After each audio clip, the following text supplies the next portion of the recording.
আসসালামু আলাইকুম বন্ধুরা, আজকে আমরা তোমাদেরকে নিয়ে যাব ঘটিয়ারি শরীফ। তো ঘটিয়ারি শরীফ যাওয়ার জন্য আমাদেরকে সর্বপ্রথম শিয়ালদা যেতে হবে। যে শিয়ালদা দেখতে পাচ্ছেন, এই শিয়ালদায় যাওয়ার পরে ওখান থেকে আমাদেরকে ট্রেন ধরতে হবে।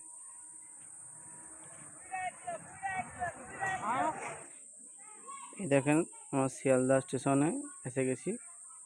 ওই যে শিয়ালদা দেখা যাচ্ছে। এখন স্টেশনের ভিতরে যাব।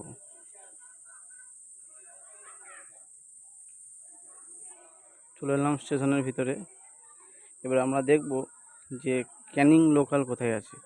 19 নম্বরে ক্যানিং লোকাল দিয়েছে। এই ক্যানিং লোকালে উঠেই আমরা যাব ঘটিয়ারি শরীফ। এদিকেই পড়বে ঘটিয়ারি শরীফ। তো আমরা ট্রেনে উঠছি। উঠে বললাম, ট্রেনের সিট দেখে বসে পড়লাম জানলার ধারে, যাতে হাওয়া খেতে খেতে যেতে পারি। আপনারা সব জানলার ধারে বসার চেষ্টা করবেন। এই ট্রেনে করে যাচ্ছি আমরা ঘটিয়ারি শরীফ। এই আমরা চলে এলাম ঘটিয়ারি শরীফ। ওই যে দেখতে পাচ্ছেন আপনারা, লেখা আছে ঘটিয়ারি শরীফ। আমরা এখানে নামবো, নেবে আমরা গাজী বাবার মাজার যাব। এমনিতে গাজী বাবার মাজার বৃহস্পতিবার, শুক্রবার, আবার রবিবারও ভিড় হয়।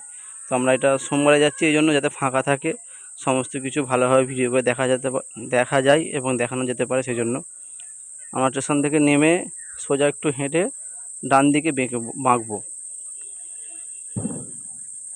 দেখেন, ডান দিকে আমরা বেঁকে গেছি। এই রাস্তায় যাওয়ার পরে একটা ইটের রাস্তা পড়বে, কালো ইটের রাস্তা। এই যে দেখতে পাচ্ছেন কালো ইটের রাস্তা, এই রাস্তা ধরে গেলেই আমরা পেয়ে যাব গাজী বাবার মাজার। কিন্তু যাওয়ার পথে আপনারা দেখতে পাচ্ছেন দুই ধারে কত দোকান, মধ্যখানের রাস্তা। আর প্রায় দোকানে আপনারা দেখবেন যে মাজারে চড়ানোর জন্য চাদর এসব ঝুলছে, যেমন সিন্নি টিনি যে সমস্ত কিছু মাজারে লাগে, এই সমস্ত কিছু দোকান বেশি ওখানে আছে। তার সঙ্গে সঙ্গে ভ্যারাইটিস দোকান কিছু আছে। দেখে না দরকার, চাদর ফাদর সব ভর্তি। দোকানগুলো আপনারা দেখতে পাচ্ছেন, কত রকমের দোকান রয়েছে। আপনারা যদি আসেন কোনো সময় দোকানে কিছু কেনার তাহলে কিনবেন। এই আমরা সোজা যাচ্ছি, এই যে রাস্তাটা সোজা। এবার আমরা মাজারে ঢুকবো ভাবছি। এই যে মাজার দেখা যাচ্ছে, আমরা এবার ঢুকছি মাজারের ভিতর। চলে এলাম, সামনেই মাজার দেখা যাচ্ছে।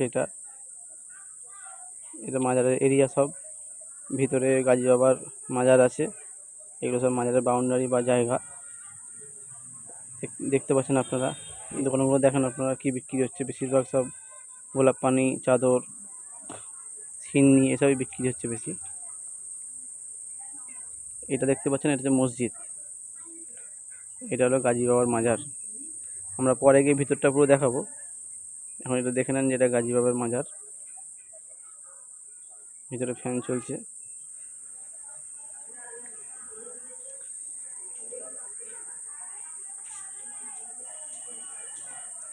এই যে এগুলো দেখতে পাচ্ছেন, এগুলো ওনার ছেলের কবর, যেটা ওনাদের মুখ থেকে শোনা। ওখানে যারা খাদেম আছে, তত্ত্বাবধানে আছে, ওনারা বললেন যেটা ওনার ছেলেদের কবর।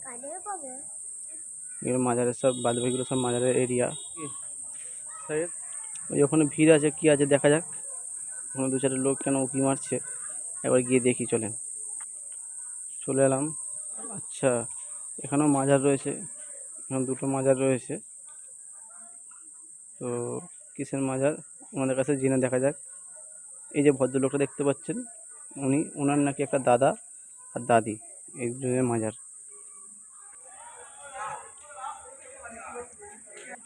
হাউস উজু করার জন্য।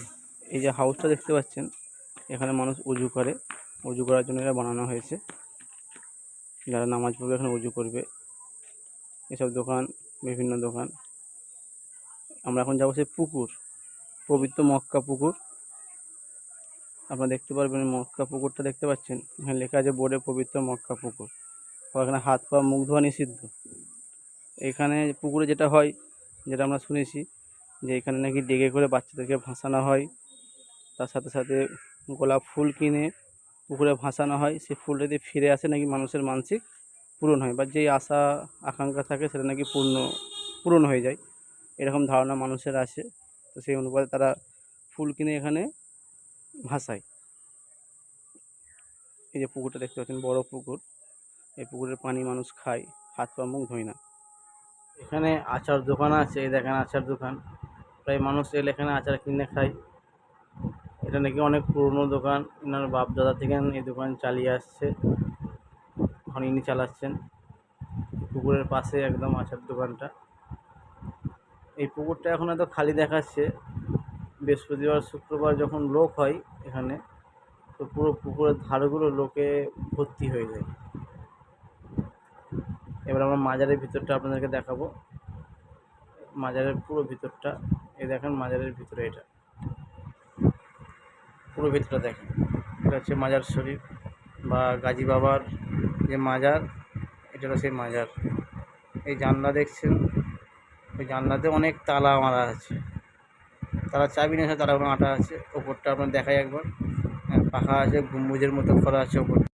এটা যে দেখতে পাচ্ছি, এটা হচ্ছে গৌস পাকের খানকা, যেটা ওনারা বললেন। তো বন্ধুরা, মাজারে এসে চাদর সরানো, মাজারকে সামনে রেখে দোয়া করা, নিজের আশা আকাঙ্ক্ষা প্রকাশ করা এবং সেটা পূর্ণ হবে এই ধারণা রাখা, এটা কতটুকু সত্য আপনারা তা জানাবেন দয়া করে।